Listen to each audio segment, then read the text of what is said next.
vous, François Fillon, vous êtes très hostile à l'internement des fichiers S, qui a été proposé notamment par Nicolas Sarkozy. Vous dites que c'est de la détention arbitraire, c'est contraire à la Constitution.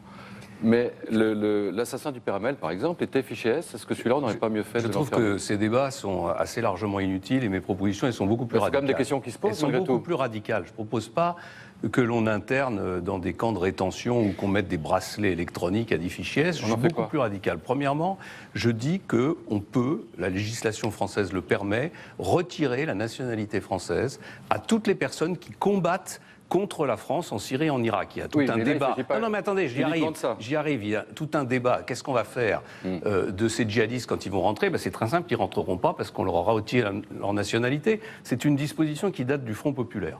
La deuxième proposition que je fais, c'est qu'on applique le code pénal qui permet de mettre en détention et de juger des personnes qui ont des relations avec l'ennemi.